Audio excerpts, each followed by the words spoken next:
Friends, दृश्य success academy online classes में एक बार पुनः आपका स्वागत है। मैं विशाल सर एक बार पुनः आपका स्वागत करता हूं। TGT, PGT, junior super TET के जो भी विद्यार्थी अंग्रेजी विषय में तैयारी कर रहे हैं उनके लिए आज मैं बहुत ही महत्वपूर्ण टॉपिक लेकर आया हूं, लिटरेरी टर्म्स। और ये लिटरेरी टर्म्स से कनेक्टेड वीडियो जो है उसमें जो पिछली परीक्षाएँ हो चुकी हैं यूपी की और अदर स्टेट्स की, उनमें जो लिटरेरी टर्म्स से कनेक्टेड क्वेश्चन पूछे जा चुके हैं उनके आधार पर मैंने ये वीडियो बनाया है। इसका पार्ट 1 आज मैं लेकर आया हूँ और इसी प्रकार से मैं आपको बीच बीच में इनके अलग अलग पार्ट्स देता रहूँगा। और आप ये समझ लीजिए ये आपके लिए बहुत ही महत्वपूर्ण ये वीडियो साबित होगा। तो जल्दी से पहले वीडियो को लाइक कर दें, कमेंट कर दें, शेयर कर दें, और यदि आप पहली बार मेरे चैनल पर आए हैं तो प्लीज़ मेरे चैनल को सब्सक्राइब करें। तो आज का वीडियो स्टार्ट करते हैं हम। Literary terms part 1। Question number 1, metre in poetry means, यानी कि पोइट्री में मीटर का अर्थ क्या होता है। ऑप्शन आपके सामने है straight syllabus, stressed syllables, B option है अनस्ट्रेस्ड सिलेबल्स, सी ऑप्शन है a pattern of stressed and unstressed syllabus, और डी है राइम। और ये आपका राजस्थान पब्लिक सर्विस कमीशन 2018 में क्वेश्चन पूछा गया है और इसका सही आंसर होगा option C, a pattern of stressed and unstressed syllables. Question number 2, O wild west wind is an example of. अगर ये लाइन आपके सामने लिखी हुई आ जाए कि ओ वाइल्ड बेस्ट विंड, तो ये किस चीज़ का एग्जाम्पल है। तो देखिए option A personification, B simile, C oxymoron और डी अपस्ट्रॉपी। ये सभी फिगर ऑफ स्पीच हैं, आपको पता है। और ये क्वेश्चन भी आरपीएससी 2018 यानी कि राजस्थान पब्लिक सर्विस कमीशन 2018 से लिया गया है और इसका राइट आंसर होगा ऑप्शन डी, यानी कि अपस्ट्रॉपी। अपस्ट्रॉपी हमारी वह फिगर ऑफ स्पीच जिसमें कि दो अपोजिट आइडियाज़ जो हैं वो साथ में आते हैं, ठीक है ना। तो संबोधन सूचक अलंकार अपस्ट्रॉपी। तो यहाँ बेस्ट विंड को संबोधित किया गया है एक व्यक्ति मानकर, तो ओ वाइल्ड बेस्ट विंड, ठीक है ना। तो अपस्ट्रॉपी इसका राइट आंसर होगा। Question number 3, nor cast one longing lingering look behind the repetition of L sounds is called. तो nor cast one longing lingering look behind, इसमें जो एल हमारा जो लेटर है उसकी रिपीटेशन दिखाई जा रही है और इसको क्या कहा जाता है। ऑप्शन आपके सामने है, A allusion, option B personification, C option alliteration और डी ऑप्शन मेटाफर। और ये भी आरपीएससी 2018 का क्वेश्चन है और आपका राइट आंसर होगा सी ऑप्शन एलिट्रेशन। क्या आंसर होगा? एलिट्रेशन। एलिट्रेशन एक लिटरेरी डिवाइस है, फिगर ऑफ स्पीच है, जिसमें कि एक लेटर की बार बार रिपीटेशन होती है। तो nor cast one longing lingering look, तो लॉन्गिंग में एल, लिंगरिंग में एल और लुक में एल, तो इसलिए यहाँ एलिट्रेशन आपकी फिगर ऑफ स्पीच होती है। नेक्स्ट क्वेश्चन आपका है an oxymoron. Figure of speech हम सबने पढ़ी है ऑक्सीमोरन, तो ऑक्सीमोरन की डेफिनेशन क्या होगी। ऑप्शन आपके सामने है, pairs contradictory words in order to express new और complex meaning. B option is an intentional exaggeration. C option makes a comparison starting that one thing is like the other. और D option describe non human things are having human attributes. और ये question भी हमारा RPSC 2018 से लिया गया है और इसका राइट आंसर होगा आपका option A, pairs contradictory words in order to express new और कॉम्प्लेक्स मीनिंग। ठीक, जैसे कि हम कहें लिविंग डेथ या कहते हैं क्रूअल काइंडनेस, तो दो अपोजिट शब्द जो हैं वो एक साथ जब आते हैं तब वहाँ ऑक्सीमोरन फिगर ऑफ स्पीच होती है। Next, metonymy is used in which of the following sentence. Metonymy भी एक लिटरेरी डिवाइस है, हमारी फिगर ऑफ स्पीच है। तो नीचे दिए गए ऑप्शन में मेटोनिमी जो है वह किस सेंटेंस में आई है। तो देखिए ऑप्शन आपके सामने है, and yet wouldst wrongly win. B option है, I drink to the general joy o' the whole table. C option है आपका, so foul and fair a day I have not seen. और डी ऑप्शन है, is he dispatch. और ये question भी आपका RPSC 2018 से लिया गया है और आपका इसका राइट आंसर है ऑप्शन बी, यानी कि I drink to the general joy o' the whole table. तो मेटोनिमी एक ऐसी फिगर ऑफ स्पीच होती है जिसमें कि आप क्या कह सकते हैं कि नेम परिवर्तित होते हैं, ठीक है ना। तो I drink the general joy o' the whole table. Next आपका क्वेश्चन आता है question number 6, which is not a part of the structure of the classic ode. Classic ode का जो स्ट्रक्चर होता था तो उसमें कुछ पॉइंट आवश्यक तौर पर आते थे, इसमें से कौन सा वो ऑप्शन है जो कि क्लासिकल ओड के स्ट्रक्चर में शामिल नहीं था। ऑप्शन है strophe, B option anti strophe, C option eclogues और डी ऑप्शन एपोड। ये क्वेश्चन भी आरपीएससी 2018 का, और इसका राइट आंसर होगा आपका ऑप्शन सी, यानी कि स्ट्रोफी, एंटी स्ट्रोफी और एपोड जो हैं वो क्लासिकल ओड के स्ट्रक्चर में आते थे, जिसमें डांसर्स के मूवमेंट को दर्शाया जाता था। Right to left strophe, left to right anti strophe, epode in a circle. तो एक्लोग जो है वह क्लासिकल ओड के स्ट्रक्चर में शामिल नहीं है। अब आपका अगला क्वेश्चन आता है क्वेश्चन नंबर 7। क्वेश्चन नंबर 7 आपसे पूछा जा रहा है, which of the following is not a non fictional genre. Which of the following is not a non fictional genre. तो भैया ऑप्शन आपके सामने है diaries, B autobiographies, C romance और डी मेमोयर्स। तो भैया देखो, अगर नॉन फिक्शनल जेनर की बात करें तो डायरीज, ऑटोबायोग्राफी और मेमोयर्स ये तीनों हमारे नॉन फिक्शनल जेनर के अंतर्गत आते हैं। अगर एक नहीं आता तो वो है रोमांस। क्या नहीं आता?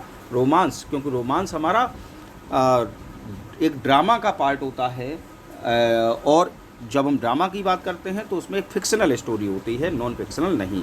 और आरपीएससी 2018 में ये क्वेश्चन लिया गया है। Question number 8, which of the following is not an element of drama. इनमें से कौन सा एलिमेंट जो है वो ड्रामा से कनेक्टेड नहीं है। A option stage craft, B option feedback, C option character और डी ऑप्शन डायलॉग। ये क्वेश्चन भी आरपीएससी 2018 से लिया गया, और इसका राइट आंसर है ऑप्शन बी, यानी कि feedback. Question 9, the 19th century American movement transcendentalism was not concerned with. 19वीं शताब्दी में अमेरिकन एक मूवमेंट हुआ, नाम था ट्रांसडेंटलिज्म। वह किस चीज़ से कनेक्टेड नहीं है, कंसर्न नहीं है। तो ऑप्शन आपके सामने है सेल्फ रिलायंस से, सुप्रीमेसी ऑफ इनसाइट से, गोइंग बैक टू नेचर से, या क्रूड मेटेरियलिज्म से। तो भैया ये जो मूवमेंट है हमारा, ये हमारा self reliance, supremacy of insight और गोइंग बैक टू नेचर, इन तीनों चीज़ों से कनेक्टेड है, कंसर्न है। अगर एक से नहीं है तो वो है ऑप्शन डी, क्रूड मेटेरियलिज्म से ये कनेक्टेड नहीं है। और ये क्वेश्चन भी हमारा आरपीएससी 2018 से लिया गया है। Question number 10, naturalism is the idea और बिलीव दैट। नेचुरलिज्म एक हमारा लिटरेरी टर्म है। यह विचार और विश्वास जो है वो क्या है। Only natural laws and forces operate in the world, option B. Only spiritual laws and forces operate in the world, option C. Only super natural laws and forces operate in the world, या option D, that neither natural laws nor spiritual laws operate in the world. तो भैया इसका answer आपका होगा, naturalism की अगर हम बात करें तो option A, only natural laws and forces operate in the world. ठीक है ना साहब। ये भी एक प्रकार का अपने आप में मूवमेंट है जो कि लेट 19th सेंचुरी में फिल्म, थिएटर और आर्ट के क्षेत्र में इसका आरंभ हुआ है। और ये क्वेश्चन भी हमारा आरपीएससी 2018 से लिया गया। नेक्स्ट क्वेश्चन अब आपका आता है क्वेश्चन नंबर 11। क्वेश्चन नंबर 11 आपसे है, bildungsroman is a literary genre that focuses on. Bildungsroman is a literary genre that focuses on, किस चीज़ पर ये फोकस करता है।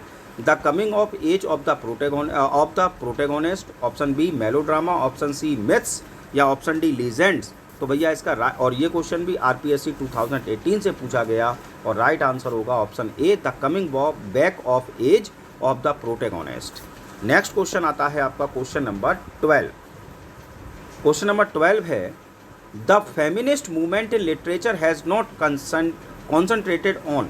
यानी कि लिटरेचर में जो फेमिनिस्ट मूवमेंट है वह किस चीज़ पर कॉन्सेंट्रेट नहीं करता। Option A, the role played by literature to support gender discrimination. Option B, the difference in the ways in which works of male writers and female writers had represented gender discrimination. Option C, accepting patriarchal norms and adhering to them in their writing. Or option D, reasons for lesser significance of the contribution of women writers in the literary tradition. और ये question भी RPSC 2018 से हुआ है. तो भैया देखो, जब फेमिनिस्ट की बात करते हैं तो महिलाओं के बारे में लिखना, उनके सपोर्ट में लिखना, जेंडर डिस्क्रिमिनेशन के बारे में लिखना, ये सब फेमिनिस्ट के अंतर्गत आता है. लेकिन अगर कोई एक चीज़ नहीं आती तो वो है option C, accepting patriarchal norms and adhering to them in their writing. Now the next question is question number 13. A deafening silence is an example of which literary device.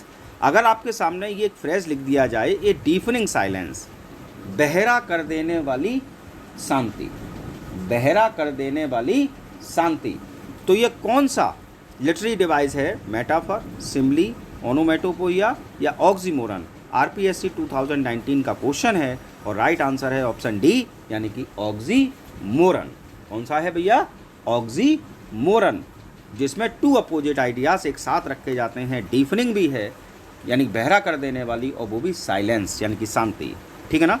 Next question आता है, Homer साहब के द्वारा लिखा गया Iliad, होमर्स Iliad is an example of which literary form. यानी कि Homer साहब के द्वारा लिखा गया इलियड जो है वह किस साहित्यिक फॉर्म में लिखा हुआ है? बैलेड, एपिक, ड्रामेटिक मोनोलॉग या पिकेरेस्क्यू नॉवेल. आरपीएससी 2019 का क्वेश्चन है. और अगर क्लासिकल एपिक की बात करें तो क्लासिकल एपिक में सबसे ऊपर जो एपिक्स हैं उनमें नाम रखा जाता है इलियड का. तो नेचुरल सी बात इसका राइट ऑप्शन होगा option B, epic. Now the next question is question number 15. A meditative or a formal and sustained poem of lament for the death of a particular person is called. यानी कि किसी भी व्यक्ति की मृत्यु पर शोक मनाते हुए जो गीत लिखा जाता है, कविता लिखी जाती है, उसको क्या कहते हैं साहब? तो हम सब जानते हैं, उसको कहते हैं एलेजी. क्या कहते हैं साहब?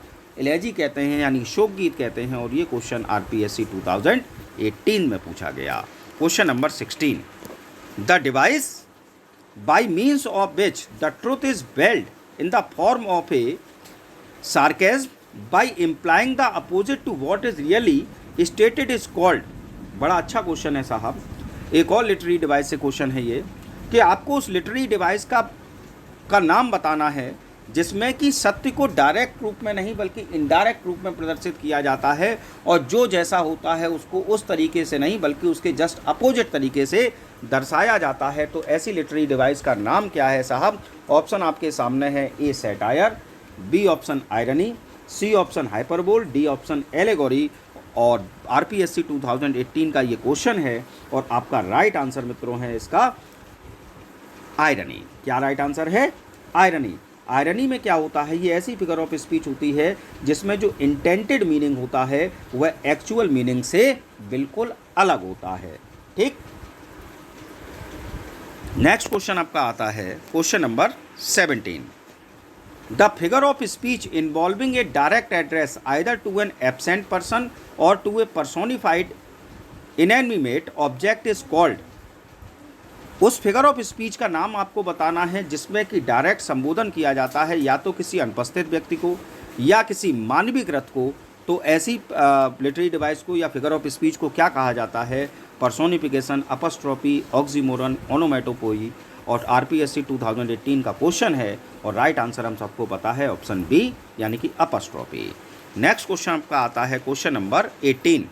ए प्लीजिंग और tuneful arrangement of accented and unaccented syllables is called. यानी कि एसेंटेड और अनएसेंटेड सिलेबल्स को प्लीजिंग और ट्यूनफुल जो उनका अरेंजमेंट होता है उसको क्या कहते हैं साहब? तो उसको कहते हैं, जब अरेंजमेंट की बात आ गई, ट्यूनफुल की बात आ गई, तो नेचुरल सी बात उसका कनेक्शन कैसे होगा? रिदम से होगा. तो ऑप्शन बी आपका राइट आंसर है और आरपीएससी 2014 में से लिया गया क्वेश्चन है. नेक्स्ट क्वेश्चन आपका आता है question number 9. Poetry is taught mainly to. कविता मुख्य रूप से पढ़ाई जाती है काहे के लिए? बिल्ड अप स्टूडेंट्स वोकैब, जो विद्यार्थी होते हैं उनकी शब्दकोश को बढ़ाने के लिए, इम्प्रूवमेंट देयर प्रोनाउंसिएशन, उनका उच्चारण सुधार करने के लिए, to make student enjoy poems beauty and melody, या इसलिए पढ़ाई जाती है कि विद्यार्थी पोएम की सुंदरता और मेलोडी को एंजॉय कर सकें, और to teach them correct spellings, या विद्यार्थियों को सही स्पेलिंग सिखाने के लिए उनको पोइट्री पढ़ाई जाती है। आरपीएससी 2018 का क्वेश्चन है और राइट आंसर है आपका option C, to make students enjoy poems beauty and melody. Next question आपका आता है question number 20, how many lines does the ballad metre traditionally consist. जो अगर हम बैलेड मीटर की बात करें तो बैलेड मीटर वो भी ट्रेडिशनल तौर पर, तो उसमें कितनी लाइन होती हैं एक स्टेंजा में, तो भैया ऑप्शन आपके सामने है 3, 4, 6, 8। तो भैया, और यूके जीआईसी 2018 का क्वेश्चन है, उत्तराखंड जीआईसी 2018 की परीक्षा में ये क्वेश्चन पूछा गया। और आपको ध्यान रखिएगा कि जो मीटर होता, जो बैलेड मीटर होता है, उसमें ट्रेडिशनल तौर पर 8 लाइन्स होती हैं। कितनी? 8 लाइन्स। ऑप्शन डी आपका राइट आंसर है। Now next question, question 21, the meaning of word hamartia is. आप सबने अरस्तु को पढ़ा है, अरस्तु के द्वारा लिखी गई पोइटिक्स को पढ़ा है, मास्टर जिन्होंने किया है स्टूडेंट्स ने। तो हमार्तिया जो है वो एक लिटरेरी टर्म है जो कि अरस्तु जी ने दिया। आपसे ये पूछा जा रहा है कि आखिरकार हमार्तिया का अर्थ क्या होता है। तो देखिए, ऑप्शन है आपके सामने fatal flaw, option B discovery, option C emotion, option D evil. और ये चारों का प्रयोग काय में किया जाता है? ड्रामास में। उत्तराखंड जीआईसी 2018 का क्वेश्चन है और राइट आंसर है आपका fatal flaw. Hamartia means fatal flaw. Next question अब आपका आता है question number 22, the meaning of bin laurels is. The meaning of bin laurels is. Bin laurels का आपको अर्थ बताना है साहब। तो बिन लॉरेंस जो है, ऑनेस्ट पर्सन, रेल्यूक्लेंटली, बिन फेम या टू फाइट। उत्तराखंड जीआईसी 2018 का क्वेश्चन है। और भैया ये बिन लॉरेल्स जो एक टर्म है, लिटरेरी मतलब आपका एक फ्रेज है, और इसका अर्थ होता है बिन फेम, यानी कि प्रसिद्धि प्राप्त करना। बिन लॉरेल्स, लॉरेल्स को आप कह सकते हैं प्रसिद्धि, ठीक है ना, टू बिन ऑनर। नेक्स्ट आपका आता है question number 23, find out an appropriate figure of speech in the following lines. नीचे दी गई लाइन से आपको एक फिगर ऑफ स्पीच बतानी है। कौन सी फिगर ऑफ स्पीच इसमें यूज हुई है? He watches from his mountain walls and like a thunderbolt he falls. Option आपके सामने है hyperbole, personification, simile, metaphor. Uttarakhand GIC 2018 का क्वेश्चन है, टेंशन लेने की जरूरत नहीं। इसमें आया है सब लाइक। सबसे सिंपल तरीका है पहचानने का, एज लाइक या सो। तो जब लाइक आया है तो फिगर ऑफ स्पीच कौन सी हो गई इसमें? सिमली। कौन सी फिगर ऑफ स्पीच हो गई? Simile. Now the next question is question number 24, here once the embattled farmers stood and fired the shot heard around the world, which figure of speech has been used in the above sentence। इस ऊपर लिखे गए sentence में कौन सी figure of speech का प्रयोग किया गया है? ऑप्शन आपके सामने है metaphor, simply, personification, hyperbole. Uttarakhand GIC 2018 का क्वेश्चन है और इसका राइट आंसर मुझे आपका कमेंट बॉक्स में चाहिए। अगर आप लोग दे पाएँ तो मुझे अत्यंत प्रसन्नता होगी। नेक्स्ट क्वेश्चन आपका आता है question number 25, What kind of figure of speech represent the sound it describes। यानी कि वह कौन सी फिगर ऑफ स्पीच होती है, किस प्रकार की फिगर ऑफ स्पीच होती है जो कि साउंड को डिस्क्राइब करती है? Simile, onomatopoeia, metaphor, hyperbole. Uttarakhand GIC 2013 का क्वेश्चन है और राइट आंसर है आपका ऑप्शन बी, ओनोमेटोपोइया, यानी कि sound suggest its meaning. Now the next question is question 26। Question number 26 आपसे पूछा जा रहा है, which among the following is an essential component of a formal letter. नीचे दिए गए जो ऑप्शंस हैं उसमें से फॉर्मल लेटर का कौन सा एक एसेंशियल कंपोनेंट नहीं है? ध्यान रखिएगा, नहीं है। सेंडर्स एड्रेस, ग्रीटिंग्स, क्लोजर या नन ऑफ दीज। तो भैया मैं आपको बता दूं, इनमें से सेंडर्स एड्रेस भी ज़रूरी है, ग्रीटिंग्स भी ज़रूरी है फॉर्मल लेटर में, क्लोजर भी ज़रूरी है। अगर कोई चीज़ ज़रूरी नहीं है तो उसमें से तीनों में से तो नहीं है, इसलिए नन ऑफ दीज इसका राइट आंसर होगा। उत्तराखंड जीआईसी 2018 में ये क्वेश्चन पूछा जा चुका है।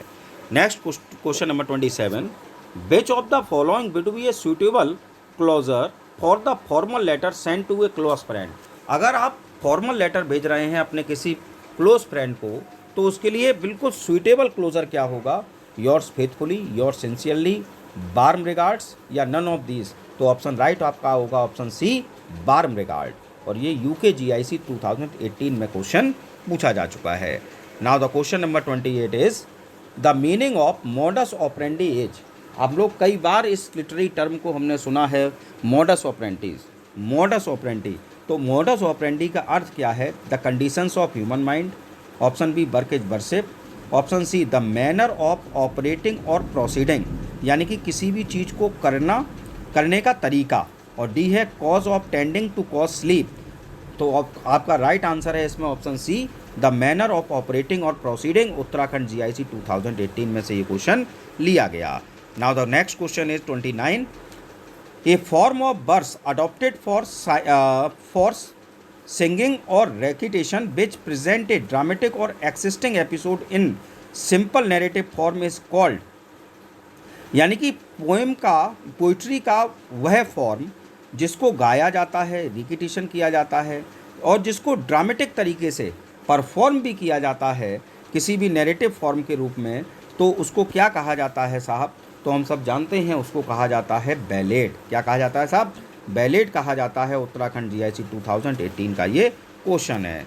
आज के वीडियो का last question, question number 30, heroic couplet consist. Heroic couplet जो होता है उसमें क्या होता है, क्या कंसिस्ट करते हैं वो? A line of verse consisting 7 feet, एक ऐसी लाइन जिसमें 7 फीट हों। ए स्टेंजा ऑफ 7 लाइन, या 7 लाइन का स्टेंजा। या a verse line with 7 syllables, एक काव्यगत पंक्ति जिसमें कि 7 सिलेबल्स हों।